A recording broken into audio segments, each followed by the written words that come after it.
வணக்கம் மேடம். வணக்கம். இன்னைக்கு உலக நோய் தடுப்பு வாரம். அது ஃபஸ்ட்டு நோய் தடுப்பு வாரம் கொண்டாடுறதுக்கான காரணம் என்ன? வணக்கம். எல்லா all India radio rainbow FM நேயர்களுக்கு என்னோட வணக்கங்கள். 3வது முறை என்னை இந்த ஷோவில் அழைத்ததுக்கு ரெயின்போ எஃப்எம்க்கு என்னோட மனமார்ந்த நன்றிகள். நன்றி மேடம், நன்றி. Thank you very much. ஸோ நம்ம ஏன் இந்த வேர்ல்ட் இம்யூனைசேஷன் வீக் இதை ஏன் நம்ம கொண்டாடுறோம்? உலக சுகாதார அமைப்பு வேர்ல்டு ஹெல்த் ஆர்கனைசேஷன் சொல்லுவோம். வருடம் இந்த வேர்ல்ட் இம்யூனைசேஷன் வீக்கை செலிப்ரேட் பண்றாங்க. ஏப்ரல் மாசத்துல 1 வீக். ஏன் நம்ம இதை செலிப்ரேட் பண்றோம்? இம்யூனைசேஷன், வேக்சினேஷன், தடுப்பூசிகள் இதை பத்தி சமுதாய அளவில் அவேர்னஸை இன்க்ரீஸ் பண்றதுக்காக. Okay ma'am. ஓகே, இந்த வருஷத்தோட கருப்பொருள் என்ன மேம்?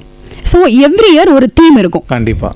இந்த வருஷத்தோட தீம் என்னன்னா வேக்சின்ஸ் ஃபார் ஆல் ஜென்ரேஷன்ஸ். கண்டிப்பா ma'am. Vaccines work in all generations. அதாவது குழந்தைகள்லேருந்து பெரியோர்கள் வரை வேக்சினேஷன் ரொம்ப ரொம்ப முக்கியம். கண்டிப்பா மேம். மேம், இப்போ நிறைய பேருக்கு சந்தேகம் என்னன்னா, பிறந்த குழந்தைக்கு எதுக்காக நம்ம வந்து தடுப்பூசி போடணும்? அவங்கள்ட்ட இருக்கிற அந்த இம்யூனிட்டி பவர் இருக்குது, ஏன் நம்ம வந்து எக்ஸ்ட்ரா தடுப்பூசிகள்லாம் போடுறோம் அப்படின்னு நிறைய பேர் சந்தேகமாக கேட்குறாங்க மேம். அதுக்கு உங்களோட பதில் என்ன மேம்? ஃபஸ்ட்டு நம்ம புரிஞ்சு கொள்ள வேண்டிய விஷயம் என்னன்னா, குழந்தை பருவங்கிறது நம்ம வாழ்க்கையில் மிக முக்கியமான கட்டம். ஒன்று வளர்ப்பு, க்ரோத். ஓகே. எந்த ரீதியாக?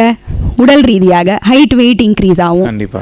ஆற்றறிவு, மன வளர்ச்சி, அதாவது டெவலப்மெண்ட், மைல் ஸ்டோன்ஸ், காக்னிஷன் அப்படின்னு சொல்லுவோம். ஓகே. 3வது இம்யூனிட்டி, நோய் எதிர்ப்பு சக்தி. நோய் எதிர்ப்பு சக்தி மெச்சூர் ஆகக்கூடிய ஒரு ஏஜ் வந்து நம்ம குழந்தை பருவம் தான். ஓகே. இப்போ ஒரு பிறந்த குழந்தை வந்து மதர் வந்து தாய்ப்பால் கொடுக்குறாங்க. குழந்தைக்கு தாய்ப்பால் மூலமாக ஆன்டிபாடிஸ் குழந்தைக்கு போகுது. 6 months வரை எக்ஸ்க்ளூசிவா பிரெஸ்ட் ஃபீட் பண்றாங்க, ஆன்டிபாடிஸ் இருக்கு. கண்டிப்பா. குழந்தைகள் இன்ஃபெக்ஷன்ஸ்க்கு எக்ஸ்போஸ் ஆகுறாங்க. அப்போ அவங்க உடம்பு வந்து ஒரு இம்யூன் ரெஸ்பான்ஸை மவுண்ட் பண்ணுது. அப்படிதான் அவங்க இம்யூனிட்டி டெவலப் ஆகுது. ஸோ எக்ஸ்போஷர் மூலமா இம்யூனிட்டி டெவலப் ஆகுது. பட் சில நோய்கள், சில வியாதிகள், அந்த கிருமிகள் தான் ரொம்ப வீரியமான கிருமி. அந்த நோயோட தாக்கம் ரொம்ப சிவியரா இருக்கும், லைஃப் த்ரெட்டனிங்கா கூட இருக்கும், உயிருக்கே ஆபத்தான இன்ஃபெக்ஷன்ஸ் கூட இருக்கு. இந்த மாதிரி சிவியர் இன்ஃபெக்ஷன்ஸை வேக்சின் ப்ரிவென்டபிள் டிசீசஸ்னு பேர் வச்சு அந்த இம்பார்ட்டண்ட் வேக்சினேஷன்ஸை உலக அளவுலையும் சரி, நம்ம தேசத்தளவு மாநில அளவுலையும் சரி மேண்டேட்ரியாக ஆக்கியிருக்கு நம்ம கவர்மெண்ட். ஸோ இந்த ரீசனுக்கு தான் நம்ம வேக்சினேஷனை போடுறோம். நேச்சுரல் இன்ஃபெக்ஷன் வந்து இம்யூனிட்டி வரணும் அப்படிங்கிறது ஒரு ரிஸ்கி சிச்சுவேஷனாக இருக்கும்போது நம்ம சேஃபான ஒரு ப்ராடக்ட், ரொம்ப சேஃபான ப்ராடக்ட், ரீசர்ச்சால உருவாகின ஒரு ப்ராடக்டை நம்ம குழந்தைங்களுக்கு நம்ம கொடுக்கும்போது அந்த immunity safer, better, effective. Okay ma'am. Ma'am, அந்த தடுப்பூசியில் ஹார்ம்ஃபுல் கெமிக்கல்ஸ் எதுவும் இருக்கா? இல்லை அந்த தடுப்பூசி எப்படி நமக்கு வேலை செய்யுது ma'am? Okay. First of all தடுப்பூசிகளில் ஹார்ம்ஃபுல்லாக எதுவுமே இல்லை. ஓகே. Very very safe. இப்போ எப்படி தடுப்பூசியை உருவாக்குறாங்க? எப்படின்னா, இப்போ ஒரு கிருமி இருக்கு. ஓகே. அந்த கிருமியை செயலில்லாமல் ஆக்கி அந்த வேக்சினில் இன்கார்பரேட் பண்ணுறாங்க. ஸோ அதை கில்டு வேக்சின்னு சொல்லுவோம். அந்த கில்டு வேக்சினில் அந்த கிருமியே வந்து கில்டாக இருக்கலாம், இல்லை அந்த கிருமியோட ஒரு பகுதி ஆன்டிஜன்னு சொல்லுவோம், அது இன்ஆக்டிவேட்டடா ஆக்கி அதில் இருக்கலாம். ஸோ இதை கில்டு ஆர் இன்ஆக்டிவேட்டட் வேக்சின்னு சொல்லுவோம். சில வேக்சின்ஸ் லைவ் வேக்சின்ஸ்னு சொல்லுவோம். ஓகே. ஸோ லைவ்னா நம்ம என்ன நினைப்போம்? ஐயோ அதில் வந்து ஆக்டிவாக இருக்குதோ அந்த வைரஸ் அப்படின்னு நினைப்போம். பட் இதில் ஒரு கேட்ச் இருக்கு. அதில் இருக்கிற கிருமி weekend virus. Okay ma'am. Okay. So அது என்ன பண்ணுன்னா, நம்ம உடம்புல அதை செலுத்தும் போது ஒன்லி இம்யூன் ரெஸ்பான்ஸ் தான் ஸ்டிமுலேட் பண்ணும், பட் ஒரு ஃபுல் ஃப்ளெஜ்டு இன்ஃபெக்ஷன் கிரியேட் பண்ணாது. ஏன்னா அந்த வைரஸோட தாக்கத்தை நம்ம கம்மிப்படுத்தியிருக்கோம் டெவலப்மெண்ட் ஸ்டேஜ்லேயே. ஸோ கில்டு வேக்சின் இருக்கு, லைவ் வீக்கெண்ட் வேக்சின்ஸும் இருக்கு. அதனால நம்ம பயப்படவே வேண்டாம். Okay ma'am. மேம், பிறந்த குழந்தைக்கு எந்தெந்த வயசில் என்னென்ன தடுப்பூசிலாம் போடலாம் மேம்? முதல்ல எந்த தடுப்பூசி போடணும் அப்படி எதுவும் இருக்கா? ஸோ இதை புரிஞ்சுக்கிறதுக்கு வந்து நம்ம ஹிஸ்ட்ரியில் தான் பார்க்கணும். நீங்கள் நம்ம கண்ட்ரியில் பார்த்தீங்கன்னா 1978லேருந்து நம்ம வேக்சினேஷன் ப்ரோக்ராம்ஸ் நம்ம government, national and state support பண்ணுது. யூனிவர்சல் இம்யூனைசேஷன் ப்ரோக்ராம்னு 1978லேருந்து நம்ம நடந்துகிட்டு இருக்கு. 1985ல நேஷனல் இம்யூனைசேஷன் ஷெட்யூல் அப்படின்னு ஒரு அட்டவணையே வந்துடுச்சு, ஒரு ஷெட்யூல் மாதிரியே. ஸோ அந்த ஷெட்யூலில் மஸ்டான வேக்சினேஷன்ஸை நம்ம கவர்மெண்ட் வந்து இலவசமாக தராங்க. ஸோ இந்த மஸ்டான வேக்சின்ஸ் பார்த்தீங்கன்னா ரைட் ஃப்ரம் பர்த் ஸ்டார்ட் ஆகுது. ஸோ பிறந்த உடனே வேக்சின் போடுறது பார்த்தீங்கன்னா போலியோ, ஓரல் போலியோ வேக்சின், அப்புறம் பிசிஜி டிபி நோய்க்கான வேக்சின், அது தோல் ஊசின்னு சொல்லுவாங்க. நம்ம காமனாக எல்லாரும் தோல் ஊசின்னு வாங்க. லெஃப்ட் ஷோல்டரில் போடுற ஊசி அட் பர்த் பிசிஜின்னு சொல்கிறது. அப்புறம் ஹெப்படைட்டிஸ் பி. இந்த 3 வேக்சினேஷனும் பர்த்தில் போடக்கூடிய வேக்சின். அதுக்கப்புறம் பார்த்தீங்கன்னா 6, 10, 14, 6, 10, 14 வீக்ஸில் சில வேக்சின்ஸ் இருக்குது. அதில் diphtheria, pertussis, tetanus, again polio, H இன்ஃப்ளூயன்ஸான்னு சொல்லுவோம். அது வந்து ஒரு நிமோனியா மூலக்காய்ச்சலுக்கான ஒரு கிருமி. அதுக்கப்புறம் பிசிவி, அதுவும் ஒரு நிமோனியா மூலக்காய்ச்சலுக்கான கிருமி. ரோட்டா வைரஸ்னு ஒரு டயரியா பேதி காஸ் பண்ணக்கூடிய ஒரு வைரஸ். ஸோ இந்த வேக்சின்ஸ்லாம் 6, 10, 14 வீக்ஸில் போடுவோம். 9 மாதத்தில் தட்டம்மை, ருபெல்லா, அதுக்கு வேக்சின்ஸ் போடுறோம். மம்ஸ் கூட 9 மந்த்ஸில் தான் போடுவோம். அதுக்கப்புறம் 15 மாதத்தில் நம்ம சிக்கன் பாக்ஸ், சின்னம்மை நம்ம கேள்விப்பட்டிருப்போம். ஸோ அந்த 15 மந்த்ஸில் சிக்கன் பாக்ஸ் போடுவோம். 18 மந்த்ஸில் அந்த டிபிடி பூஸ்டரே வரும், போலியோவோட பூஸ்டர் வரும், இந்த எம்எம்ஆர் அதுவும் வரும். ஸோ இதெல்லாம் மேண்டேட்டரி வேக்சின்ஸ். இதை தவிர சில ஆப்ஷனல் வேக்சின்ஸ் கூட இருக்குது. ஸோ 1.5 வயசில் பூஸ்டர் முடிஞ்சிருச்சுன்னா 5 இயர்ஸில் திரும்ப பூஸ்டர்ஸ் இருக்கு. அகைன் டிபிடி எம்எம்ஆர் பூஸ்டர் வரும். அப்புறம் 10 இயர்ஸில் ஒரு டிடி பூஸ்டர், அதை டிடாப்னு சொல்லுவோம். ஸோ இது வந்து ஒரு ஸ்டாண்டர்ட் ஷெட்யூல். அஃப்கோர்ஸ் நம்ம கவர்மெண்ட்டில் கொடுக்கறதுக்கும் ப்ரைவேட்டில் கொடுக்கறதுக்கும் சில வித்தியாசங்கள் இருக்குது. ஸோ சில ஆப்ஷனல் வேக்சின்ஸ் இருக்குது. அதில் என்னன்னு பார்த்தீங்கன்னா டைஃபாய்டுக்கான வேக்சின், அது ஒரு ஆப்ஷன். அது ஒரு வேக்சின் வந்து ப்ரைவேட் ஷெட்யூல், அதாவது இந்தியன் அகாடமி ஆஃப் பீடியாட்ரிக்ஸ், ஏசிவிஐபின்னு சில ப்ரொஃபஷனல் பாடிஸ் இருக்குது. அவங்கெல்லாம் வந்து ரெக்கமெண்ட் பண்ணுற வேக்சின்ஸில் இதெல்லாம் சில எக்ஸ்ட்ரா வேக்சின்ஸ் இருக்குது. அது போடுறது ரொம்ப நல்லது. ஆக்சுவலாக டைஃபாய்டு, சிக்கன் பாக்ஸ், ஹெப்படைட்டிஸ் ஏ, இதெல்லாம் அந்த ஷெட்யூலில் இருக்குது. பட் நம்ம கவர்மெண்ட் வந்து ரொம்ப முக்கியமான வேக்சினேஷன்ஸை எல்லாமே கவர் பண்ணிடுறாங்க. மேம், ஒவ்வொரு வேக்சினுக்கு இப்போ நீங்கள் டைம் பீரியட் சொன்னீங்க, 5 மாதத்தில் 12 மாதத்தில் அப்படி சொல்லிட்டு இருக்கீங்களா மேம்? இப்போ இந்த டைம் பீரியட் தாண்டி நம்ம அந்த டைமில் போடலை, வேக்சின் போடலை அப்படிங்கிறப்போ கொஞ்சம் ஒரு 12 மாதங்கிறத ஒரு இன்னொரு 6 மாதம் கழித்து நம்ம போகிறதுனால எதுவும் பாதிப்பு இருக்கா? அதனால பாதிப்பு இல்லையா மேம்? இதுக்கு ஒரே லைன் தான், பெட்டர் லேட் தென் நெவர். ஸோ யூஸ்வலாக நம்ம என்ன சொல்லுவோம்னா டயத்துக்கு போடுறது இம்பார்ட்டண்ட்.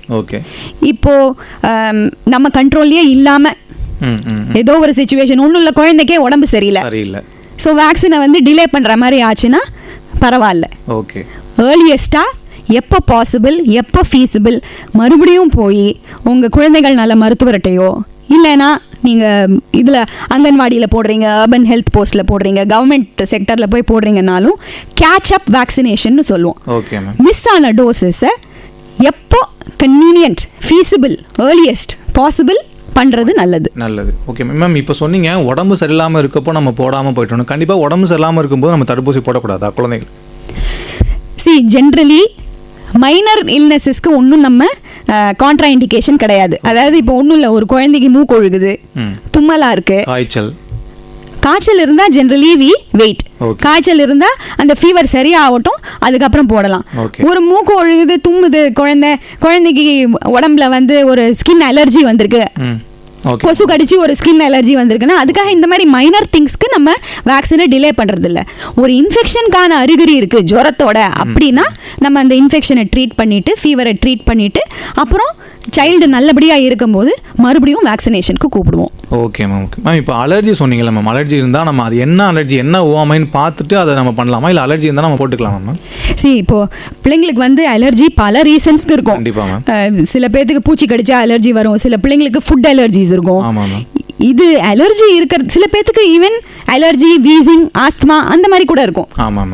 ஸோ அலர்ஜி இருக்கிறதுனால நம்ம வேக்சின் போடக்கூடாது அப்படின்னு கிடையாது. அன்லெஸ் ஒரு குழந்தைக்கு ஒரு வேக்சின் போட்டு அந்த வேக்சின்னால தான் சிவியர் அலர்ஜிக் ரியாக்ஷன் வந்துச்சு, அதுதான் ஒன்லி ஸ்டேட் வேர் நம்ம ஓகே இந்த வேக்சினை அடுத்த தடவை அவாய்ட் பண்ணலாம் அப்படின்னு சொல்கிறது. பட் இந்த allergic reaction to vaccine very very very very very rare. Okay ma'am. இது வரைக்கும் நாங்கள் பார்த்ததே இல்லை அவ்வளோ. Okay ma'am. ஒரே நேரத்தில் பல தடுப்பூசிகளை போடலாமா? இப்போ பென்டாவேலன்ட் அப்படிலாம் சொல்கிறாங்களா மேம், அது மாதிரி ஒரே நேரத்தில் பல தடுப்பூசிகள் போடலாமா மேம்? இப்போ நான் இதுக்கு முன்னாடி நான் பேசுகிறப்பவே நான் அந்த 6, 10, 14 வீக்ஸ்லலாம் நான் பல வேக்சின்ஸ் போடணும்னு சொன்னேன். கண்டிப்பாக. ஸோ ஒரே நேரத்தில் காம்பினேஷன் வேக்சின்ஸ் போடுறது அது வந்து ஒரு ப்ராக்டிக்கல் சொல்யூஷன் இல்லையா? Okay ma'am. இப்போது பல வேக்சின்ஸை தனித்தனியாக ஒரு முறை கூப்பிட்டு போடுறதுக்கு ஒரே நேரத்தில் ஒரு 5-in-1 வேக்சினேஷன் பென்டாவேலண்ட்னு சொல்லுவோம். 6-in-1 vaccinations are available private செக்டரில். ஓகே. ஸோ அது ஒரு efficient way of vaccination. Okay. Combination vaccines safe, effective, lesser number of hospital visits. Okay ma'am. So அது ஒரு ப்ராக்டிக்கல் எஃபிஷியன்ட். ஒரு முறையும் போய் நம்ம மருத்துவர் அணுகிறதுக்கு ஒரு வழியாக 5 தடுப்பூசிகள் போடுறது நல்லது அப்படிங்கிற மாதிரி சொல்கிறீங்க. 6 வேக்சின்ஸை தனித்தனியாக குத்துன்னு குழந்தைய குத்துறதுக்கு ஒரே ஷாட்டில் நம்ம வந்து ஒரு செலுத்திட்டோம்னா, ஆமாம் மேம், அது எல்லாருமே அது வேண்டான்னு யார் சொல்ல போகிறா மேம்? நீங்கள் இப்போ சொன்னீங்க ஊசினா குழந்தைங்க ரொம்ப பயப்படுவாங்க, அதை பார்த்து பெற்றோர்களும் ரொம்ப பயப்படுவாங்க மேம். இப்போ தடுப்பூசி போட்ட பிறகு நமக்கு வந்து இந்த காய்ச்சல் அடிக்குது, அது எதனால மேம்? எல்லா வேக்சினேஷனுக்கு பிறகு சில மைனர் சைடு எஃபெக்ட்ஸ் இருக்கும். Okay ma'am. அது fever is one of that. Okay. So ஃபீவருங்கிறது அது ஒரு ரியாக்ஷனரி சைடு எஃபெக்ட். நம்ம வேக்சினை செலுத்தியிருக்கோம், என்னதான் இருந்தாலும் அது வந்து ஒரு ஆன்டிஜென். Okay ma'am. ஸோ அதுக்கான ஒரு ரெஸ்பான்ஸ் இருக்கலாம். அது ஈதர் ஜுரமாக இருக்கலாம், இல்லைன்னா நம்ம போட்ட இடத்துல லோக்கல் சைட் ரியாக்ஷன்ஸாக இருக்கலாம். ஸோ அது ஈதர் அந்த இடம் செகப்பாகலாம், அந்த இடத்துல ஒரு தடிப்பு மாதிரி வரலாம். ஸோ அதெல்லாம் ரொம்ப மைனர் சைடு எஃபெக்ட்ஸ். நம்ம ஓபி பேசிஸ்லேயே சரளமாக மேனேஜ் பண்ணக்கூடிய சைடு எஃபெக்ட்ஸ். ஜுரம் வந்ததுன்னா நாங்கள் குழந்தைங்களோட வெயிட்டுக்கு தகுந்தபடி பேராசிட்டமால் மருந்து ஊற்ற சொல்லுவோம். லோக்கல் சைட்டில் ஏதாவது ரியாக்ஷன்ஸ் வந்துச்சுன்னா அங்கே அந்த லோக்கல் சைட்டை போட்டு தேய்க்காதீங்க அப்படின்னு சொல்லுவோம். லோக்கல் சைட் ரியாக்ஷன்ஸ் வந்து அதுவே வித் டைம் சரியாக போயிடும். Okay ma'am. ஸோ ஒன்றும் என்ன சொல்கிறது, சிவியர் அட்வர்ஸ் எஃபெக்ட்ஸுங்கிறது ரொம்ப கம்மி, எல்லாமே மைனர் சைடு எஃபெக்ட்ஸ் தான். அந்த சைடு எஃபெக்ட்ஸை நினச்சி பெற்றோர்கள் வந்து பயப்படக்கூடிய தேவையே கிடையாது. Okay ma'am. இந்த சைடு எஃபெக்ட்ஸ்க்கு அவங்களாவே மருந்து எடுத்துக்கலாமா மேம்? மருத்துவர் அணுகி தான் அவங்க மருந்து எடுத்துக்கலாமா மேம்? சைடு எஃபெக்ட் அப்படின்னு பார்த்தீங்கன்னா நான் சொன்ன மாதிரி ஃபீவர், அந்த ஃபீவருக்கு மட்டும்தான் நம்ம மருந்து கொடுக்க போகிறோம். அந்த ஜுரம் வந்ததுன்னா பேராசிட்டமால் கொடுக்க போகிறோம். அதை தவிர வேற எதுக்குமே நம்ம ஸ்பெசிஃபிக்காக மருந்து அப்படின்னு கொடுக்க போகிறதில்ல. ஸோ வேக்சின் ரிலேட்டட் ஜுரத்துக்கு பேராசிட்டமால் மட்டும் கொடுப்போம். அந்த தொடையில் ஏதாவது வீக்கம் இருந்ததுன்னா ஐஸ் பேக் வைங்க. Okay ma'am. அந்த மாதிரி ஜஸ்ட் சிம்பிளாக வீட்டில் நம்ம செய்யக்கூடிய சிசுசைகள் தான். ஓகே, அவ்வளோதான் நம்ம பண்ண போகிறோம். Okay ma'am. தடுப்பூசினால ஆட்டிசம் அப்படிங்கிறது வருமா மேம்? ஓகே, இது ரொம்ப பாப்புலராக கேட்கக்கூடிய குவெஸ்டின். ஏன்னா இப்போ எல்லாரும் கூகுள், ChatGPT அதிலெல்லாம் குவெஸ்டினை போட்டுட்டு வேக்சின்ஸ்னால ஆட்டிசம் வரும்னு நாங்கள் பார்த்துருக்கோமே, சைடு எஃபெக்டில் போட்டிருக்கே அதில் அப்படின்னு கேட்டுட்டு எனக்கு இந்த வேக்சின் போட தயக்கமாக இருக்குது டாக்டர் அப்படின்னு இப்போல்லாம் சொல்கிறது தான். பட் நான் ஆணித்தனமாக சொல்கிறேன், இதை நான் இல்லை, இதெல்லாம் எவிடன்ஸோட பேக்கப் இருக்குது. Vaccines do not cause autism. Okay ma'am. அது ஒரு ஸ்டடி ஒன்று வந்தது, லான்செட் அப்படின்னு சர்வதேச லெவலில் ரொம்ப ஒரு ரெப்யூட்டட் ஜேர்னலில் வந்தது. பட் லேட்டர் அதோட ரிசல்ட்ஸ் வந்து தவறாக இன்டர்பிரேட் பண்ணதுனால அந்த ஸ்டடியவே ரிட்ராக்ட் பண்ணிட்டாங்க. ஸோ ஆட்டிசம் வந்து ஆட்டிசம்ஸ்க்கும் வேக்சினேஷனுக்கும் சம்பந்தமே கிடையாது. அதனால நம்ம வந்து பயப்படவே தேவையில்லை. Autism vaccines do not cause autism. Okay ma'am. Okay ma'am. கோடை காலம் இப்போ ஆரம்பிச்சிருச்சு மேம். இந்த சின்னம்மை மாதிரியான நோய்களுக்கு தனித்தனியாக ஒவ்வொரு அம்மைக்கும் ஒவ்வொரு தடுப்பூசிகள் இருக்கா மேம்? இல்லை அம்மை நோயாவே ஒரு தடுப்பூசி தானே மேம்? அம்மை அதாவது இந்த வைரல் ஃபீவர் வித் ரேஷ், அதுக்கு பல காரணங்கள் இருக்கு. இப்போ நீங்க வந்து அகைன் திருப்பி பேக் டு ஹிஸ்டரி பார்த்தீங்கன்னா ஸ்மால் பாக்ஸ் நமக்கு தெரியும், அதுதான் இந்த ஃபர்ஸ்ட் எராடிகேட்டட் டிசீஸ்னு சொல்லுவோம். ஸ்மால் பாக்ஸ், பெரிய அம்மை. ஓகே, ஸோ அது ஒரு வைரஸ் தான். அதுக்கு வேக்சினை கண்டுபிடிச்சி அது வந்து உலகத்துலேருந்தே எராடிகேட் ஆயிடுச்சு. ஸோ வைரஸஸ் வித் ரேஷில் அந்த கேட்டகரியில் பார்த்தீங்கன்னா அதர் வைரஸஸும் இருக்குது. அதில் தான் சிக்கன் பாக்ஸ், மீசல்ஸ், ருபெல்லா, இந்த மாதிரி இதெல்லாம் இருக்கு. இதுக்கெல்லாம் வேக்சினேஷன்ஸ் இருக்கு கண்டிப்பா. ஸோ சிக்கன் பாக்ஸ்க்கு சின்னம்மைக்கு வேக்சினேஷன் வந்து 2 டோஸ் போடுவோம். எப்போ போடுவோம்னா ஃபர்ஸ்ட் டோஸ் 15 மாசத்துலயும், செகண்ட் டோஸை வந்து 18 மாசத்துலயும் நம்ம வந்து சிக்கன் பாக்ஸ் போடுறோம். இப்போ அந்த MMR நான் சொன்னேன் இல்லையா, MMRல மம்ப்ஸ், மீசில்ஸ், ருபெல்லா 3மே ஒரே வேக்சின்ல அடங்கியிருக்கு. இந்த வேக்சினை வந்து 9 மாசத்துல ஒரு டோஸும் 15 மாசத்துல ஒரு டோஸும் 5 வயது, அதாவது ஓகே அதுக்கு ஒரு விண்டோ இருக்கு, 4 to 6 இயர்ஸ்ல அந்த MMRோட பூஸ்டரும் வரும். ஸோ நம்ம ஷெட்யூல்லையே இந்த வைரல் நோய்களுக்கு ஆல்ரெடி வேக்சினேஷன்ஸ் இருக்குது. ஓகே மேம், மொதல் டோஸ் போட்டுட்டு நம்ம அடுத்த டோஸ் வந்து நீங்கள் ஒரு டைம் பீரியட் சொல்கிறீங்க மேம், அதை வந்து நம்ம காலம் தள்ளி போடுறதுனால எதுவும் நமக்கு பிரச்சனை வரும் மேம்? இப்போ சிக்கன் பாக்ஸ் மட்டும் அதுக்கு மட்டும் சில ரெக்கமெண்டேஷன்ஸ் இருக்கு. அதாவது எப்படின்னா, இப்போ நம்ம ஃபர்ஸ்ட் டோஸை போட்டுட்டோம், பட் செகண்ட் டோஸை நம்ம பாட்டில் மறந்து போயிட்டோம், பல வருஷம் ஆயிடுச்சுன்னா நம்ம திரும்ப அந்த சீரீஸையே ரீஇனிஷியேட் தான் பண்ணுவோம். Okay ma'am. பட் இப்போ MMRக்கு வந்து அப்படி கிடையாது. இப்போ நம்ம 9 மாசத்துல போட்டோம்னா அதுக்கே கேப் ஜாஸ்தி தானே. 9 மாசத்துல ஒரு தரம், 15 மாசத்துல ஒரு தரம். சப்போஸ் இப்போ நீங்க ஃபார் எக்ஸாம்பிள் 5 இயர்ஸ்ல நீங்க பூஸ்டரை மறந்துட்டீங்க, அப்போ குழந்தை வந்து ஒரு 6 வயசுல வருது, 6.5 வயசுல வருதுனாலும் அப்போ போட்டலாம். அப்ப நம்ம திருப்பி மறுபடியும் அந்த 1, 2, 3ன்னு போட தேவையில்லை.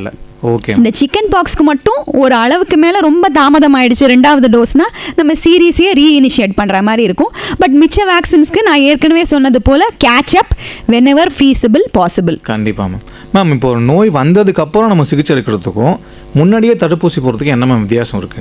ஸோ நான் ஏற்கனவே சொன்னது போல நம்ம ஷெட்யூல்ல இருக்கிற வேக்சினேஷன்ஸ் வந்து அந்த நோய்கள் நமக்கு வந்துச்சுன்னா அதோட விளைவுகள், அதோட தாக்கங்கள் ரொம்ப ரொம்ப ரொம்ப தீயமான கான்சிக்வன்சஸ். Okay ma'am. ஸோ இப்போ ஒரு நோய் வந்து அது நம்ம பாடி மேலே அப்படி ஒரு அழுத்தம், அப்படி ஒரு தாக்கத்தை கிரியேட் பண்ணி ஈவன் லைஃபுக்கே டேஞ்சர் அப்படிங்கிற மாதிரி ஒரு சினாரியோ அப்படிதான் நமக்கு இம்யூனிட்டி வரணும் அப்படின்னு இருந்தா நம்ம அதை சூஸ் பண்ணுவோமா? மாட்டோம். கண்டிப்பா.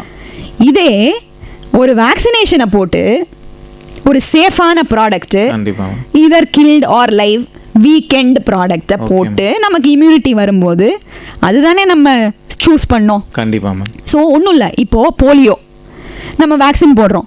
இப்போ போலியோ இன்ஃபெக்ஷனோட விளைவுகள் என்ன, எவ்வளோ சிவியர்? ஆமாம் மேம்.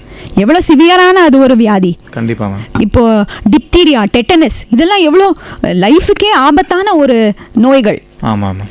ஸோ சரி எனக்கு அந்த இன்ஃபெக்ஷன் வரட்டும், அதுலேயே எனக்கு இம்யூனிட்டி வந்தால் போகிறோம் நம்மளால இருக்க முடியாது. கண்டிப்பா. ஸோ நம்ம நேச்சுரல் இன்ஃபெக்ஷன் வந்து மைனர் இன்ஃபெக்ஷன்ஸ்க்கு ஓகே. இப்போ ஒரு மூக்குஷாலினா எனக்கு மூக்குஷாலி வரட்டும், எனக்கு இம்யூனிட்டி வரட்டும், ஓகே. பட் இவ்வளோ லைஃப் த்ரெட்டனிங்காக வரக்கூடிய இன்ஃபெக்ஷனுக்கு நம்ம நேச்சுரல் இன்ஃபெக்ஷன் வந்து too high a price to பே.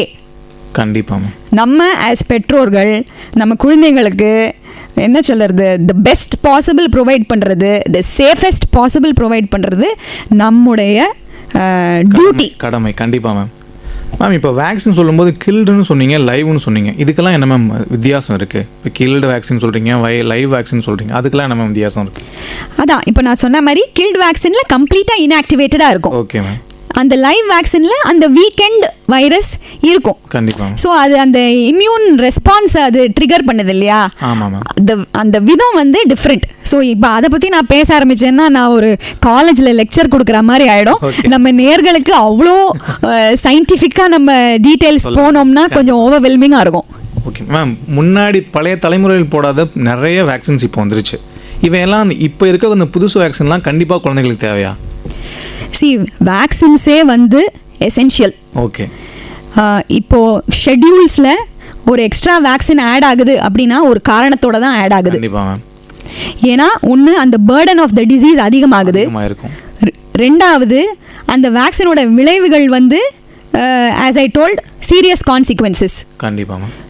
மூணாவது ஒன் மோர் ரீசன் இஸ் இப்போ இன்ஃபெக்ஷன் வந்துட்டு இன்ஃபெக்ஷன்லேருந்து ரிகவர் ஆயிடுறாங்க, பட் அந்த போஸ்ட் இன்ஃபெக்ஷன் சீக்வலேன்னு சொல்லுவோம், அந்த டெஃபிசிட்ஸ் அந்த இன்ஃபெக்ஷன்னால பாதிப்பு ஆயிருது, பர்மனன்ட் டேமேஜ் ஆயிருது. Okay ma'am. ஸோ அப்படிங்கல நம்ம வேக்சினேஷன் போடுறது வில் பி சேஃப். இது இந்த எல்லாத்தையும் இது ப்ரிவெண்ட் பண்ணும். Okay ma'am. ஓகே. ஸோ அந்த ரீசனுக்கு தான் இப்போ ஒரு நியூ வேக்சினே ஷெட்யூலில் ஆட் ஆனாலும் ஒரு ரீசனோட தான் ஆட் ஆகுது. ஃபார் எக்ஸாம்பிள் நான் சொல்கிறேன், இப்போ நம்ம எல்லாரும் ஜேஇ அப்படின்னு எல்லாரும் இப்போ பரவலாக நியூஸ் பேப்பரை பார்த்துட்டு வந்தே கேட்குறாங்க, இந்த ஜேஇ வேக்சின் எங்கள் பிள்ளைங்க ஸ்கூலுக்கு வந்து லெட்டர் வந்திருக்கு, ஜேஇ வேக்சின் போடலாமா அப்படின்னு வந்து கேட்டவங்க பல பேர். ஸோ ஜேஇங்கிறது ஜாப்பனீஸ் என்கெஃபலைட்டிஸ், ஒரு மூளைக்காய்ச்சல். இது கொசு மூலமாக பரவுற ஒரு வைரஸ். இதோட தாக்கம் பார்த்தீங்கன்னா மூளைக்காய்ச்சல் ஆப்வியஸ்லினா அது பிரெயினோட ஒரு இன்ஃபெக்ஷன் இல்லையா? ஸோ பிரெயின் பாதிப்பு ஆகையில அந்த பிள்ளைங்களுக்கு ஃபிட்ஸ் வருது, அவங்க சுயநினைவை இழந்துடுறாங்க, பக்கவாதம் மாதிரி வருது, பேச்சு இல்லாமல் போகுது. ஸோ அதோட விளைவுகள் ரொம்ப சீரியஸ். கண்டிப்பாக ஃபங்க்ஷனாலிட்டி அஃபெக்ட் ஆகுது. அப்படிங்கும்போது இந்த மாதிரி ஒரு வியாதிக்கு ஒரு வேக்சினேஷன் இருந்ததுன்னா கட்டாயமாக நம்ம எடுத்துக்கணும். கண்டிப்பாக. ஸோ நீங்கள் பார்த்தீங்கன்னாவே ஒரு வேக்சினேஷன் ஷெட்யூல் ஆட் ஆகுதுன்னா ஒரு ரீசனோட தான் ஆட் ஆகுது. அது குழந்தைங்களோட ப்ரொடெக்ஷன், பாதுகாப்புக்காக தான் ஆட் ஆகுது. கண்டிப்பாக மேம். தடுப்பூசி போடுறதுனால குழந்தைகளுக்கு வந்து வாழ்நாள் முழுவதும் அந்த நோயிலேருந்து நமக்கு பாதுகாப்பு கிடைக்குமா மேம்? ஓகே, இது வந்து கொஞ்சம் நான் என்னால் ஜென்ரலைஸ்டாக சொல்ல முடியாது. ஏன்னா அது ஒரு வேக்சினுக்கும் ஒரு மாதிரி. இப்போ ஃபார் எக்ஸாம்பிள் இப்போ ஹெப்படைட்டிஸ் ஏ, ஹெப்படைட்டிஸ் பின்லாம் எடுத்தீங்கன்னா ஒரு 20-30 வருஷத்துக்கு அதோட ப்ரொடெக்ஷன் இருக்குது. ஓகே. ஸோ அந்த வேக்சினேஷனால் வர இம்யூனிட்டி சில சமயம் வேன் ஆகுது, நாங்கள் வேனிங் அப்படின்னு சொல்லுவோம். அதாவது குறையும், கொஞ்சம் குறையும். அதனால சமயத்தில் பூஸ்டர்ஸ் மாதிரி போட்டு நம்ம கேட்சப் பண்ணிக்குவோம். அதை வந்து அந்த குறையை வந்து நம்ம கேட்சப் பண்ணிக்கிறோம் பூஸ்டர்ஸ்லாம் போட்டு. ஸோ இது ஒரு வேக்சினுக்கு ஒரு மாதிரி. ஸோ இப்போ 2 உதாரணம் நான் சொன்னேன். இப்போ சிக்கன் பாக்ஸ் பார்த்தீங்கன்னா அதுவுமே ஒரு 10லேருந்து 20 வருஷத்துக்கு இருக்கும். அது இது மீசல்ஸ் ருபெல்லா பார்த்தீங்கன்னா 2 டோஸ்க்கே மோஸ்ட் ஆஃப் த டைம் நல்ல லைஃப் லாங்கே கூட இருக்கு. ஒன்லி திங் மம்ஸ்க்கு இருக்கக்கூடிய ப்ரொடெக்ஷன் அது கொஞ்சம் கம்மி ஆகலாம் with time. Okay ma'am. Polio வந்து பல வருஷங்கள், எக்ஸாக்ட் டியூரேஷன் ப்ரிசைஸாக என்னால் சொல்ல முடியாது, பட் செவரல் இயர்ஸ். யா, எல்லாமே வந்து நல்ல டியூரேஷன். சைல்ட்ஹுட்ல டெஃபினெட்லி ப்ரொடெக்ஷன். கண்டிப்பாக. அடல்ட் ஆகும்போது கொஞ்சம் இம்யூனிட்டி வேணாகலாம், தேவைன்னா நம்ம பூஸ்டர்ஸ் வந்து போட்டுக்கலாம். இப்போ டெட்டனஸோடது வந்து 5 to 10 இயர்ஸ் இருக்குங்க. Okay ma'am. டெட்டனஸ்க்கு. ஸோ பூஸ்டர்ஸ் வந்து டிடிக்கு தேவைப்படலாம். Okay ma'am. Okay ma'am. தடுப்பூசி போட்ட பிறகு உணவு முறைகளில் மாற்றங்கள் எதுவும் பண்ணணுமா மேம்? அது மாதிரிலாம் எதுவுமே சேஞ்சஸ்லாம் கிடையாது. Okay ma'am. Normal diet, balance diet, okay, சத்தான உணவுகள். பிள்ளைங்க பிரஸ்ட் ஃபீடிங் எடுத்துக்கிட்டு இருக்குங்கன்னா பிரஸ்ட் ஃபீடிங்கும் கண்டினியூ பண்ணுவோம். வேக்சினேஷன் முடிச்சு எந்த சேஞ்சுமே கிடையாது, ருட்டீனாக எல்லாமே பண்ணிக்கலாம். Okay ma'am. Okay ma'am. தடுப்பூசினாவே வந்து எல்லாருமே ஒரு பிம்பம் இருக்குது, குழந்தைங்களுக்கு தான் தடுப்பூசி போடணும் அப்படிங்கிற மாதிரி. இப்போ பெரியவங்களுக்கான தடுப்பூசிகள்லாம் என்னென்ன மேம் இருக்குது? இப்போ பெரியவங்களுக்கும் தடுப்பூசி இருக்குது. நீங்கள் பார்த்தீங்கன்னா கர்ப்பிணி பெண்களே அவங்களே வந்து பிரெக்னன்சி டைமில் தடுப்பூசி இருக்குது, TDAPன்னு சொல்லுவோம். அது ஏர்லி பிரெக்னன்சியில் ஃபர்ஸ்ட் டோஸ் போடுவாங்க, அதுக்கப்புறம் 2வது டோஸும் போடுவாங்க. ஸோ கர்ப்பிணி பெண்களுக்கும் வேக்சினேஷன் இருக்குது. முதியோர்கள் அடல்ட்ஸ்க்கும் வேக்சினேஷன் இருக்குது. ஒரு 60 வயசுக்கு மேலே ஹை ரிஸ்க் முதியோர்களுக்கு வேக்சினேஷன்ஸ் இருக்குது. Okay ma'am. அது என்னன்னு பார்த்தீங்கன்னா இந்த நிமோனியா வைரஸ் அதுக்கான இருக்குது. ஃப்ளூ இருக்கு. அப்புறம் ஆஃப் கோர்ஸ் இப்போ நான் இந்த TDAP சொன்னேன், இந்த டிடி சம்பந்தமானது. இப்போ ஒன்றும் இல்லை, அடிபட்டுச்சுன்னா நம்ம போட்டுக்கிறது. ஏன்னா அதோட எஃபெக்ட் வந்து 5 வருஷம் தான் அது லாஸ்ட் ஆகும். டிடின்னு சொல்றது. இப்போ ஒரு சர்ஜரிக்கு முன்னாடி கூட அதை போடுவாங்க. ஒரு ட்ராமா சர்ஜரி அதுக்கு முன்னாடி டிடி தேவைப்படும். அது 5 years ஒன்ஸ் அதோட ரெக்கமெண்டேஷன். பட் ஆஸ் சச் அடல்ட்ஸ்க்கும் வேக்சினேஷன்ஸ் இருக்கு. இன்னொரு வேக்சினேஷன் அடல்ட்டுக்கு இருக்கிறது லேடிஸ்க்கு, எஸ்பெஷலி இப்போ நம்ம கவர்மெண்ட்டும் அந்த திட்டத்தை இப்போ செயல்படுத்துகிற ஒரு ஸ்டார்டிங், அதாவது அவங்க பிள்ளையார் சொல்லி போட்டிருக்காங்க. அது வந்து கர்ப்பப்பை வாய் புற்றுநோய் vaccine, HPV, cervical cancer vaccine. Okay ma'am. Ma'am, கர்ப்பிணி காலத்து தாய்மார்கள் எடுத்துக்கூடிய அந்த வேக்சின்ஸ் வந்து சில்ட்ரன்ஸ் எப்படி மேம் பாதுகாக்கும், குழந்தைகள் எப்படி பாதுகாக்குது கர்ப்பிணி காலத்தில் எடுத்துக்கக்கூடியது? ஓகே, ஸோ இப்போது அந்த டெட்டனஸ்ங்கிற நோய்க்கு அகேன்ஸ்டாக தானே இந்த வேக்சினேஷன். ஆமாம். ஸோ எப்பவுமே வந்து அம்மா கிட்டேருந்து குழந்தைக்கு கண்டிப்பாக good things always get transferred. Okay okay okay, புரியுது மேம். ஓகே. ஸோ அந்த நியோனேட்டல் டெட்டனஸ்னு சொல்லுவோம், நியூபார்னுக்கு வர டெட்டனஸ் வந்து கர்ப்பிணி பெண்களுக்கு இந்த டிடி வேக்சின் போட்டதுனால தான் இப்போ கம்ப்ளீட்டாக இல்லவே இல்லை. Okay ma'am. மேம் இப்போ சொன்னீங்கல்ல பெண்களுக்கு வந்து கர்ப்பப்பை வாய் புற்றுநோய் வைரஸ் போகிறோன்ட்டு தடுப்பூசி போகிறோன்ட்டு அதை வந்து கட்டாயமாக எல்லோரும் எடுத்துக்கணும் மேம். அதனால் இருக்கக்கூடிய விளைவுகள் என்ன மேம்? நம்ம கண்ட்ரியில் பார்த்தீங்கன்னா புற்றுநோய் லேடிஸை தாக்கக்கூடிய புற்றுநோயில் லீடிங் காஸ் வந்து ஒன்று மார்பு, ஒன்று கர்ப்பப்பை வாய். Okay ma'am. ஸோ இப்போது ஒரு கேன்சருக்கு ப்ரிவென்டிவாக ஒரு வேக்சின் வரும்னா ஓகே, அதை கண்டிப்பாக நம்ம எடுத்தாகணும். கண்டிப்பாக. நான் இன்னொன்று ஒன்று ஸ்ட்ரெஸ் பண்ண என்ன விரும்புகிறேன்னா, இந்த ஹெச்பிவி வேக்சின் அது கர்ப்பப்பை வாய் புற்றுநோய்க்கானது மட்டும் கிடையாது. Okay ma'am.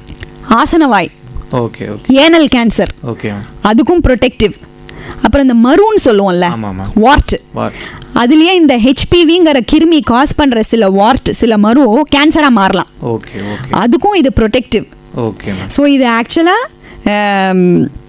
கேர்ள்ஸ் மட்டும் இல்லை, ஈவன் பாய்ஸுக்குமே ப்ரொடெக்ஷன். Okay okay. அந்த மிச்ச 2 தினசான நான் கேன்சர் சொன்னேன் இல்லையா, அதுக்காக. Okay ma'am. இப்போ சொன்னீங்க இந்த புற்றுநோய் தடுப்பூசி வந்து எந்த ஏஜ் லிமிட்டில் இருக்கக்கூடிய பெண்கள் போட்டுக்கணும் மேம்? இப்போ 9 to 45 இயர்ஸ் வரைக்கும் வேக்சினேஷன் ரெக்கமெண்டேஷன்ஸ் இருக்குது. ஓகே. நம்ம கவர்மெண்ட் வந்து 9 to 14 இயர்ஸ்க்கு இப்போ ஒரு சிங்கிள் டோஸாக குவாட்ரி வேலண்ட் ஹெச்பிவின்னு சொல்லுவோம். அதாவது 4-in-1 4 ஸ்ட்ரெயின் இருக்கும் அதில். அந்த வேக்சினேஷனை அஃப்கோர்ஸ் இது பைலட் ப்ராஜெக்ட் மாதிரி ஃபஸ்ட்டு ஃபியூ டிஸ்ட்ரிக்ட்ஸில் இம்ப்ளிமெண்ட் பண்ணுவாங்க கவர்மெண்ட்டு. அதில் இவங்க 9 to 14 இயர்ஸ் கேர்ள் சில்ட்ரனுக்கு இப்போ ஃபஸ்ட்டு ஃபேஸாக போட போகிறாங்க. Okay ma'am. பட் வேக்சின்ஸ் வந்து 9 to 45 இயர்ஸ் வரை அப்ரூவ்டு, எல்லாருமே போட்டுக்கலாம். Okay ma'am.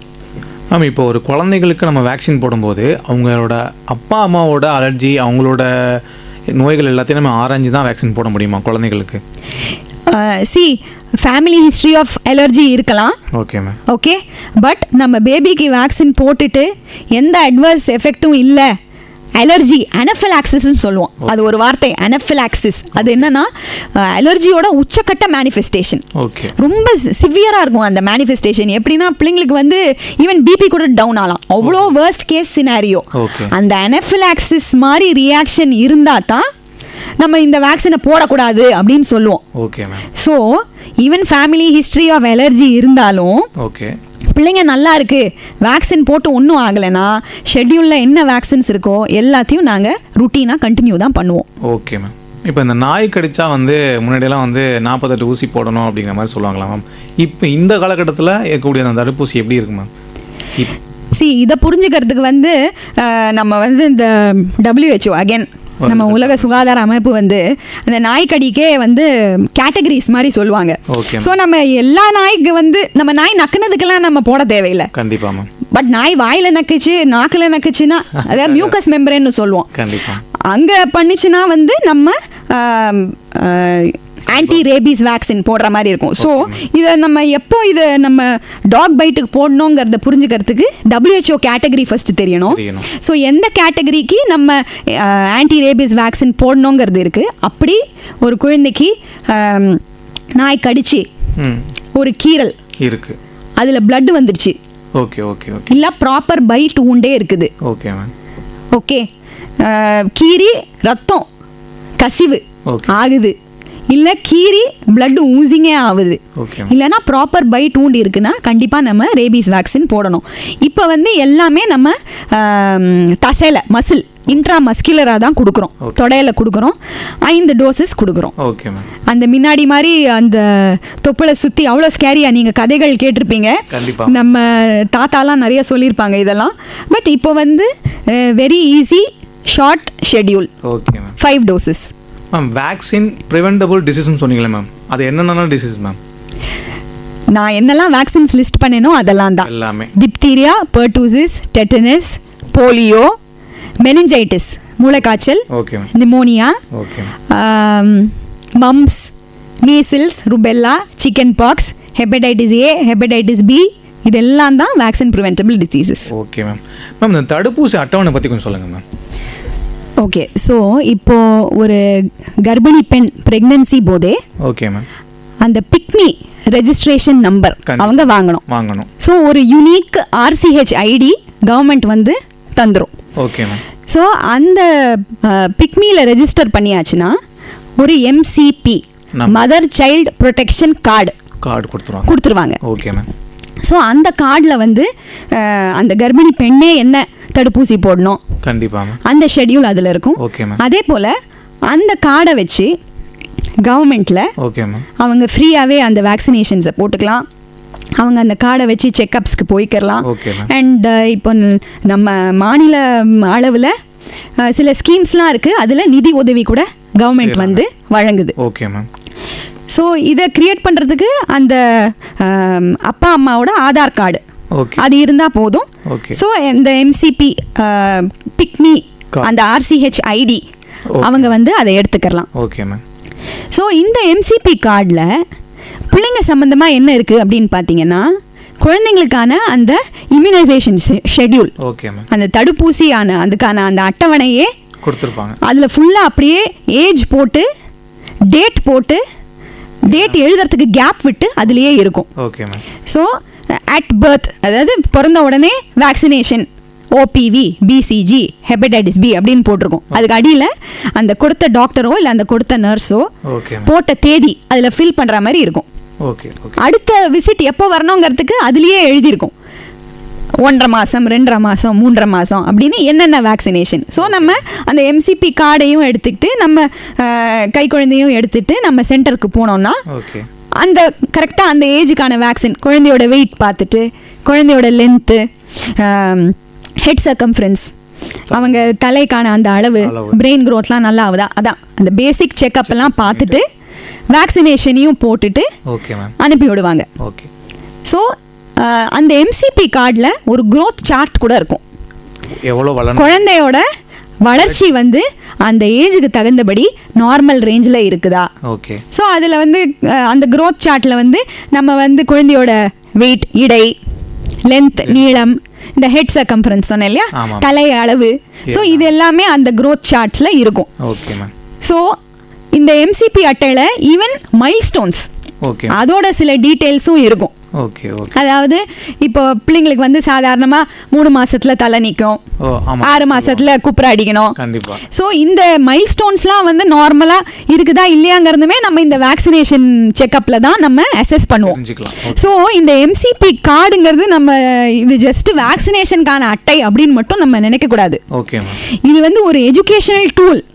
நமக்கு தேவையான நமக்கு என்னெல்லாம் தெரிய வேண்டிய விஷயங்கள் அது எல்லாமே அதில் இருக்குது. குழந்தையோட வேக்சினேஷன், குழந்தையோட க்ரோத்து, குழந்தையோட டெவலப்மெண்ட், அது எல்லா பற்றியும் அதில் டீட்டெயில்ஸ் இருக்குது. ஸோ அது நம்ம நாலேஜ்க்கு கண்டிப்பாக. ஸோ இது ஒரு ரொம்ப நல்ல ஒரு திட்டம் இது. ஸோ ஒன்று நம்ம அம்மா அப்பாவுக்கு இந்த டைமில் நம்ம வேக்சின் போடணும்னு ஒரு ரிமைண்டர், நம்ம பிள்ளை எல்லா மைல்ஸ்டோன்ஸும் கரெக்டாக பண்ணுதா அப்படிங்கிறதும். இன்னொரு விஷயம் அதில் எப்படி இருக்குது, இன்னொன்று என்ன, அதில் ரொம்ப ஒரு அழகான விஷயம் அந்த எம்சிபி கார்டில் என்ன இருக்குன்னா, என்ன மாதிரி நம்ம பிள்ளைங்களை ஸ்டிமுலேட் பண்ணலாம் அதுவும் இருக்குது. புரியுது. ஸோ பிள்ளையோட டெவலப்மெண்ட்டை நம்ம வந்து என்னென்ன மாற்றங்களை கொண்டு வரலாம், இல்லை மாற்றங்களை விட பிள்ளைங்களோட டெவலப்மெண்ட்டை எப்படி ஸ்டிமுலேட் பண்ணலாம், என்ன மாதிரி விளையாட்டு காமிக்கிறது. இப்போ ஒன்றும் இல்லை, ஒரு 2 to 3 months பிள்ளை முகம் பார்த்து சிரிக்க ஆரம்பிக்கும். அப்போ நம்ம கிளிகள் ராட்டில்லாம் வச்சு நம்ம ஆட்டி அதுகிட்ட பேச்சு கொடுத்துக்கிட்டே இருந்தோம்னா பேபியும் திரும்ப நம்ம கிட்ட இன்ட்ராக்ட் பண்ணும். ஸோ இந்த மாதிரி அந்தந்த ஏஜில் நம்ம பிள்ளைங்களோட டெவலப்மெண்ட், இதுக்கு எல்லாமே அந்த கார்டு ரொம்ப உதவுது. இல்லை அந்த கார்டு ரொம்ப உதவுது. அதில் வந்து இதுக்கான இன்ஃபர்மேஷன் எல்லாமே அதுலேயும் இருக்குது. ஸோ வேக்சினேஷன் மட்டும் இல்லை. கண்டிப்பாக மேம். மேம் அடுத்து இந்த பல்ஸ் போலியோன்னு சொல்லிட்டு நிறைய முகாம்லாம் போடுறாங்க மேம், அதை பற்றி கொஞ்சம் சொல்லுங்கள் மேம். இப்போ போலியோ வேக்சினேஷன் நம்ம கண்ட்ரியில் நல்லபடியாக போனதுனால நம்ம வந்து எராடிகேஷன் பண்ணியாச்சு, நம்ம ப்ராக்டிக்கலி எராடிகேட்டட். நம்ம ஸ்டேட் அதுவும் 2004 வந்து கேஸே கிடையாது, நம்ம அப்போவே எராடிகேட்டட். இந்த பல்ஸ் போலியோ முகாங்கள் வந்து வருஷம் நம்ம கவர்மெண்ட் பண்ணுறது, அது வந்து part of the polio eradication programme. Okay ma'am. So அந்த பல்ஸ் போலியோ கேம்ப்ஸ்லாம் போட்டதுனால தான் நம்ம வந்து இந்த நிலைமைக்கு வந்திருக்கோம். ஓகே புரியுது. இப்படி ஒரு தீய நோயை வந்து நம்ம ஒழிச்சிட்டோம். கண்டிப்பாக. ஸோ இது வந்து நம்ம கவர்மெண்ட் நமக்காக பண்ண ஒரு பெரிய திட்டம். Okay ma'am. மேம் இப்போ வந்து கொரோனா தடுப்பூசி வந்து குழந்தைங்களுக்கு அவசியமா மேம், இல்லையா மேம்? ஓகே, இப்போதைக்கு கொரோனா தடுப்பூசி நம்ம ஷெட்யூலில் இல்லை. Okay ma'am. நம்ம கோவிட் சமயத்துலேயும் பார்த்தீங்கன்னா நம்ம 18 இயர்ஸ்க்கு மேலே தான் எல்லாரும் பரவலாக போட்டுக்கிட்டு இருந்தோம். பிள்ளைங்களுக்கு கோவிட் வேக்சின் ஃபைசரில் வந்து நம்ம வெஸ்டர்ன் கண்ட்ரீஸில் அமெரிக்கா கனடாலலாம் சின்ன பிள்ளைங்களுக்கும் போட்டாங்க. பட் நம்ம இந்தியாவில் வந்து அந்த ஃபைசரோட வேக்சினேஷன் கோவிட் வேக்சினேஷன் நம்ம கிட்ட வரல. இப்போ நமக்கு கரண்ட் ஷெட்யூலில் இல்லை. ஏன்னா இப்போ கோவிடே ஆள் அட்ரஸ் இல்லாமல் எங்கே போச்சுன்னே தெரியல. மேம் இப்போ வேறு நாடுகள் சொன்னீங்களா மேம்? இப்போ நான் நம்ம இங்கேருந்து வெளிநாடுகளுக்கு போனாவோ வெளிநாடுகள்லேருந்து இங்கே வந்தாவோ நம்ம எதுவும் தடுப்பூசிகள் பயன்படுத்தணுமா மேம்? அது ட்ராவலர்ஸ் வேக்சினேஷன்ஸ்னு அதுக்கு தனியாகவே ஒரு ஸ்கெட்யூல் இருக்குது. ஸோ அது என்னன்னு பார்த்தீங்கன்னா இப்போ ஒன்றும் இல்லை, இப்போ இந்தியாவிலேருந்து நம்ம வேறு எங்கேயாவது போகிறோம் அப்படின்னா நான் ஒரு ஸ்டோரி சொல்கிறேன். என்னோட ஒரு பேஷண்ட் வந்து ஸ்கூல் முடிச்சுட்டு அவங்களுக்கு வந்து யூகேல போய் அக்கவுண்டிங் அண்ட் காமர்ஸ் படிக்கணும்னு ரொம்ப ஆசை, யூகே ஆர் யூஎஸ்ல. ஸோ அந்த மாதிரி ஹையர் ஸ்டடீஸ்க்கு போகிற பிள்ளைங்களுக்கு யூனிவர்சிட்டி அங்கேருந்து ஒரு மேண்டேட்ரி ரிக்குவயர்மெண்ட் வருது. இந்த வேக்சினேஷன்ஸ்லாம் நீங்கள் போட்டிருக்கணும் அப்படின்னு ஒரு லிஸ்ட் வருது. பட் அதில் சில வேக்சினேஷன்ஸ் நம்ம ஸ்கெட்யூலில் இல்லை. முக்கால்வாசி இப்போ நம்ம இந்தியன் ஷெட்யூல் வெஸ்ட்டுக்கு நெருங்கி ஆன் பார் வந்துருச்சு. பட் ஸ்டில் சில வேக்சினேஷன்ஸ் அதில் இருக்கிறது இல்லை. ஸோ ஃபார் எக்ஸாம்பிள் நான் சொல்கிறேன், இப்போ வெஸ்டர்ன் வேர்ல்டில் மெனிங்கோகாக்கல் வேக்சின் ஒரு வேக்சின் இருக்குது. அதுவும் ஒரு மூளைக்காய்ச்சல், ஒரு பாக்டீரியா கிருமி தான் அது, மூளைக்காய்ச்சலுக்கான ஒரு கிருமி. அந்த மெனிங்கோகாக்கல் வேக்சின் அவங்க ஸ்கெட்யூலில் மஸ்டாக இருக்குது.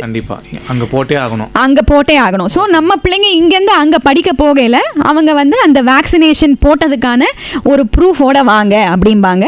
அதே மாதிரி அவங்க சில பூஸ்டர்ஸ் போட்டிருக்கணும்னு எக்ஸ்பெக்ட் பண்ணுவாங்க. அதில் இந்த Tdap, அது ஏற்கனவே நம்ம அதை பற்றி பேசினோம். அது டெட்டனஸ் இருக்கக்கூடிய ஒரு பூஸ்டர் Tdap. அதை வந்து அவங்க மேண்டேட்ரியாக அவங்க வந்து அதை எதிர்பார்க்குறாங்க. இந்த மெனிங்கோகாக்கலை எதிர்பார்க்குறாங்க. And proof of vaccination for MMR எதிர்பார்ப்பாங்க, ஹெப்படைட்டிஸ் பி எதிர்பார்ப்பாங்க. ஸோ சில சமயம் என்ன ஆகும், நம்ம பிள்ளைங்களுக்கு வேக்சினேஷன் போட்டிருப்போம். நான் சொன்ன மாதிரி சில வேக்சினேஷன்ஸோட அந்த இம்யூனிட்டி கொஞ்சம் அப்படியே குறையுது இல்லை வித் ஏஜ். ஸோ அப்போ அந்த மாதிரி சமயத்தில் நம்ம திருப்பி இந்த வேக்சினுக்கு நம்ம பூஸ்டர் போடணுமா வேண்டாமா அப்படின்னு எப்படி நம்ம டிசைட் பண்ணுறோம்? அதுக்கு சில டெஸ்ட்ஸ் இருக்குது.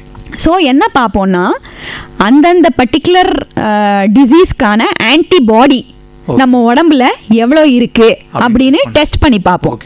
இப்போ ஃபார் எக்ஸாம்பிள் ஹெப்படைட்டிஸ் பினா அந்த ஹெப்படைட்டிஸ் பிக்கான ஆன்டிபாடி ப்ரொடெக்டிவ் லெவலில் இருக்குதா, அந்த ரேஞ்சில் இருக்கா அப்படின்னு பார்ப்போம்.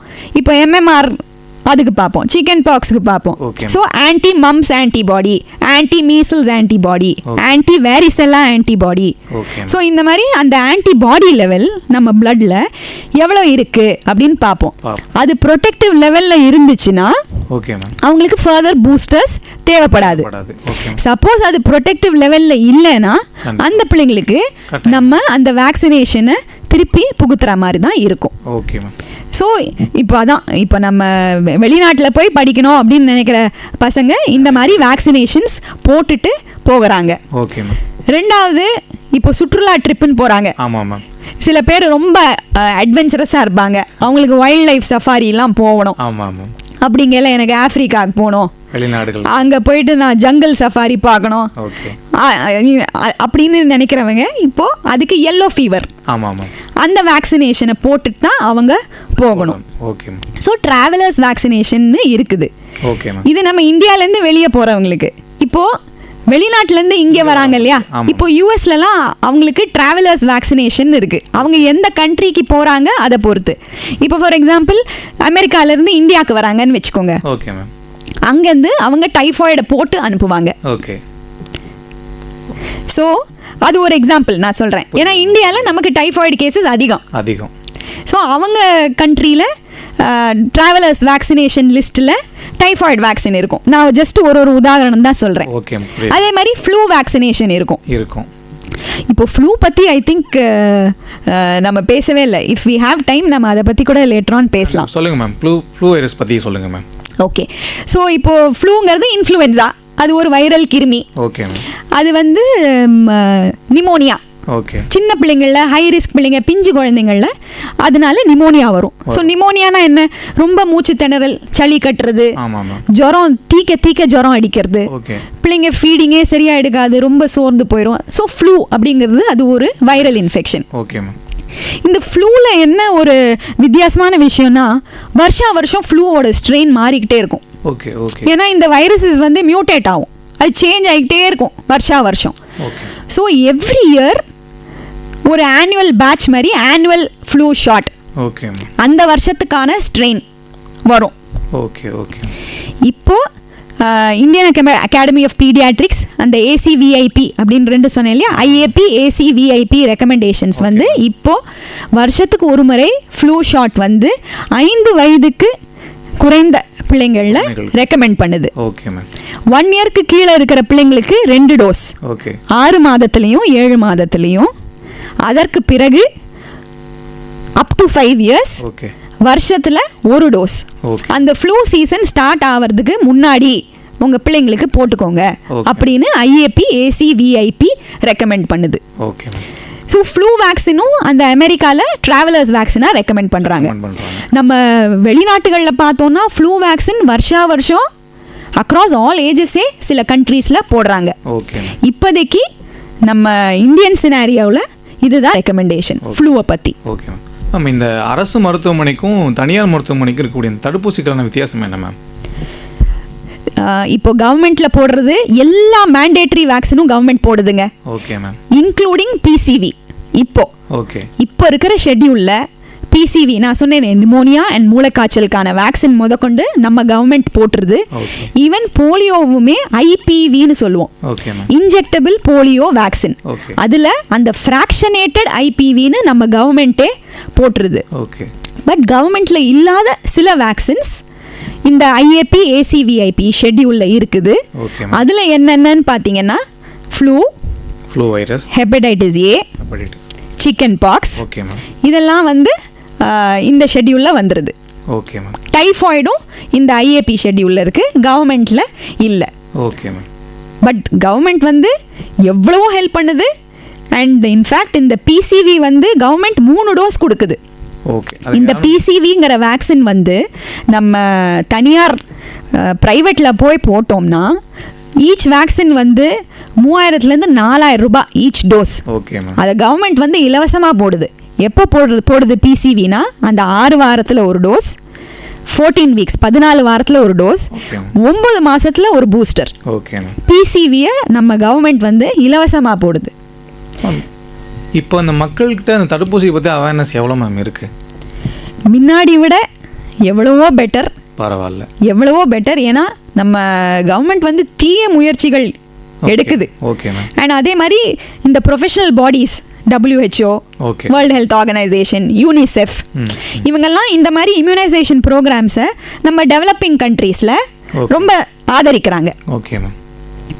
அதே மாதிரி இந்த ப்ரொஃபஷனல் பாடிஸ் ஆஸ் டாக்டர்ஸ் நாங்கள் எங்கள் சைட்ல இருந்து நிறைய அவேர்னஸ் ப்ரோக்ராம்ஸ் எல்லாமே க்ரௌடை வந்து நம்ம சென்சிட்டைஸ் பண்ணிக்கிட்டே தான் இருக்கோம். முன்னாடி விட வேக்சின் கவரேஜ் இப்போ ரொம்ப நல்லாவே இருக்கு. நீங்கள் ஒன்றும் இல்லை, நம்ம கவர்மெண்ட் வெப்சைட்டில் போய் ministry of health family welfare இல்லை நம்ம ஸ்டேட் நேஷனல் ஹெல்த் மிஷன் நீங்கள் போட்டு பார்த்தீங்கன்னா லிட்ரலி எவ்ரி இயர் அவங்க ஸ்டாட்டிஸ்டிக்ஸை பார்த்தீங்கன்னா ரொம்ப வியப்பாக இருக்கும். 12 lakhs அவ்வளோ பேருக்கு வேக்சின் போடுறாங்க. பிள்ளைங்களுக்கு 11 lakh கர்ப்பிணி பெண்களுக்கு வேக்சின் போடுறாங்கன்னு அந்த மாதிரி நம்மளோட statistics. So definitely vaccine coverage வந்து அதிகம்தான் இருக்கு, முன்னாடியை விட அதிகம்தான் இருக்கு. ஏன்னா இப்போ ஒரு MCP கார்டு இருக்கு, அதுல நீங்க இந்த மாசத்துல நீங்க வரணும் அப்படின்னா எந்த அம்மா அப்பா கூட்டிட்டு வர மாட்டாங்க. நம்ம கண்ணு முன்னாடியே ஒரு ரிமைண்டர் இருக்கு. அது மட்டும் இல்ல, இப்போ போன்லயே நமக்கு அலர்ட் வர மாதிரிலாம் ஆப்ஸ் வந்துருச்சு, வேக்சினேஷன் ரிமைண்டர் ஆப்ஸ். நம்ம கவர்மெண்ட் மூலமாவே யூவின் அப்படின்னு ஒரு போர்ட்டல் இருக்கு, அது நீங்க கேள்விப்பட்டிருப்பீங்க. ஸோ அதுலேயும் நமக்கு நீங்கள் அந்த யூவின் அப்படின்னு நீங்கள் ஒன்றும் வேண்டாம், நீங்கள் ஜஸ்ட் சர்ச் பண்ணிங்கன்னா அது உங்களை ஒரு வெப்சைட்டுக்கு ரீடைரக்ட் பண்ணும். அந்த வெப்சைட்லேயே ரொம்ப அழகான பிக்சர்ஸ், பிள்ளைங்க வந்து பலூன் அப்படியே அவங்க மேலே பிடிச்சிட்டு இருக்கிற மாதிரி இந்த மாசத்துல இந்த வேக்சின், இந்த மாசத்துல இந்த வேக்சின் அழகா படம் போட்டு, ஓகே மேம், அதாவது ஜனரஞ்சகமா இருக்கும். ஓகே மேம், அதை பார்த்தாவே வந்து நமக்கு மனசுல பதிஞ்சிரும். Okay. So lot of material, கண்டிப்பா மேம், ஆப்ஸ் என்ன, இந்த மாதிரி புக்லெட்ஸ் என்ன, ரிமைண்டர்ஸ், வேக்சினேஷன் ரிமைண்டர்ஸ் என்ன, எக்கச்சக்கமாக இருக்குது. அதனால முன்னாடி விட வேக்சினேஷன் கவரேஜ் டெஃபினெட்லி அதிகரிச்சிருக்கு. Okay ma'am. மேம், பெற்றோர்கள்ட்ட நீங்கள் ஒன்று சொல்லணும், தடுப்பூசி பற்றி சொல்லணும்னா என்ன சொல்லுவீங்க மேம்? நம்ம குழந்தைங்களுக்கு நம்ம கொடுக்கக்கூடிய மிகப்பெரிய வரப்பிரசாதம் the gift of good health தான். அஃப்கோர்ஸ் இது படிப்பு, நம்ம சொத்து சேர்த்து வைக்கிறது அதெல்லாம் அப்புறம். நம்ம அவங்களுக்கு கொடுக்கக்கூடிய பிக்கெஸ்ட் சொத்து ஆரோக்கியம், உடல் ஆரோக்கியம், உடல் நலம். ஸோ நம்ம பிள்ளைங்களுக்கு பர்த்டேக்கு என்ன கிஃப்ட் கொடுக்குறோமோ இல்லையோ, கண்டிப்பாக வேக்சினேஷன்ஸ் கண்டிப்பாக நம்ம போட்டாகணும். ஏன்னா இது அவங்களுக்கு லைஃப் லாங் ஹெல்ப் பண்ணக்கூடிய ஒரு விஷயம். Okay ma'am. ஓகே மேம், வருமுன் காப்பதே சிறந்தது என்பதற்கு தடுப்பூசி தான் ஒரு சிறந்த உதாரணம் மேம். இவ்வளோ நேரம் இணைஞ்சு இவ்வளோ ஒரு தகவல்கள் எங்களுக்கு சொன்னதுக்கு ஒரு நன்றி மேம். எல்லாருமே தடுப்பூசி போடுவோம், நோயற்ற சமுதாயத்தை உருவாக்கும்.